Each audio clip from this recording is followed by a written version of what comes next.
Four wide receivers set on 2nd and 10. Kyler's going to run it himself up the middle. He's got room to the 30. First down, 35, outside 40. Watch out! He's in the open field, blazing down the far sideline. 20, 15, track, wall. Kyler knows he's gone. He is the most fascinating, intriguing player in the history of the NFL draft. So fast, so explosive. Murray trying to get out of there. The escapability, throwing on the run and completing. He's Reggie Bush running, and he's a big-time passer, and he's a pocket guy. He goes through his progressions. Wants to throw, looks left, throws left. He's got CD open, caught out of bounds. What a shot by Kyler Murray. A dart to CD Lamb. Kyler Murray is somebody you should absolutely believe in. The biggest thing to me is he's had to do it in big moments. He's patient in the pocket. Yeah, he'll run when you can screw it. I'd say nitpick and say, well, he left a little early in the pocket because he's such a phenomenal runner. If he sees a lot of daylight, he knows he can go 50 yards in a blink. The first player in FBS history to average 300 yards passing and 60 yards rushing in a season. Lickety split.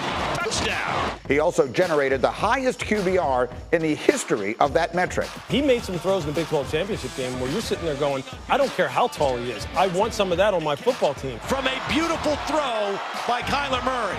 He's got like a mirror. Like he has that rear view mirror. He can see behind him. He's got eyes in the back of his head. He senses things and sees things that nobody else can imagine. 25, 20, 15, 10, 5, track wall. He's gone. He's poised. If he makes a mistake, it's like nothing phases him. As a player, you watch the tape, and I don't ever see any issues with him not being able to see the field or go through progressions or anything like that. He's the best quarterback you'll ever see at everything else except height. He works more on instincts than he does necessarily diving in and studying the playbook around the clock and those sorts of things. He's the opposite of Baker Mayfield in terms of just the rah-rah guy and the leadership and outspoken and all those different things. He would prefer to not talk to anybody. I think he goes about the game a little bit different way. I'm going to probably put him number one. Everybody's obviously buzzing about the Arizona Cardinals with the first pick and possibly taking Kyler Murray. It makes sense from a schematic standpoint because Kyler fits Cliff Kingsbury's air raid offense. Nobody better suited to run that offense than Kyler Murray.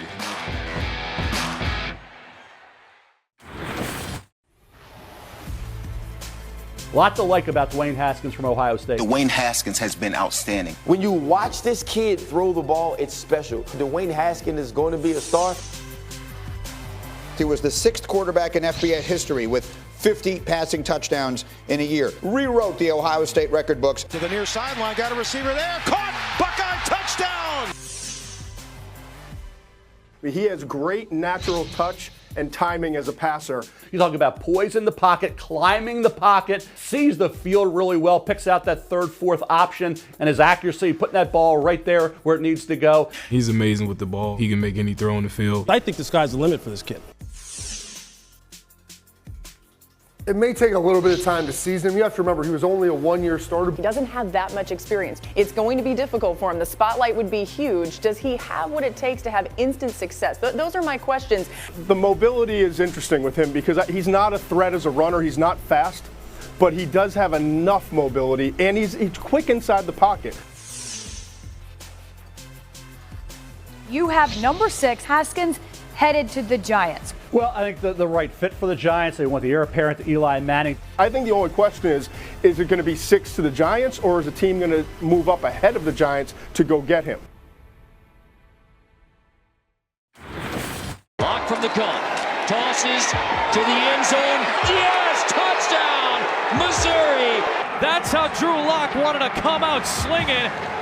This is an unbelievable play by Drew Lock. A prime time dime. He's an NFL caliber quarterback, 6'4", 225, rocket arm. They'll get you from any angle. He has tools that really I don't know that any other quarterback in this class has in terms of completeness, in terms of the size, the athleticism for the size, and then the arm. This kid can spin it. He's 6'4", 225. He's got the big time arm. This kid was on fire. Now he does lack a little consistency at times with accuracy. Now he's got to improve in terms of understanding defenses, going through progressions, and just being more consistent with his decision making. He's in play somewhere in the first half of the first round, and if it's not there, then it's going to be a team probably moving back up from the second round into the first round to get him. He's going to be a first round pick is the bottom line. And I think Drew Lock, because he's got that howitzer, will be like probably in the top 10 after all said and done.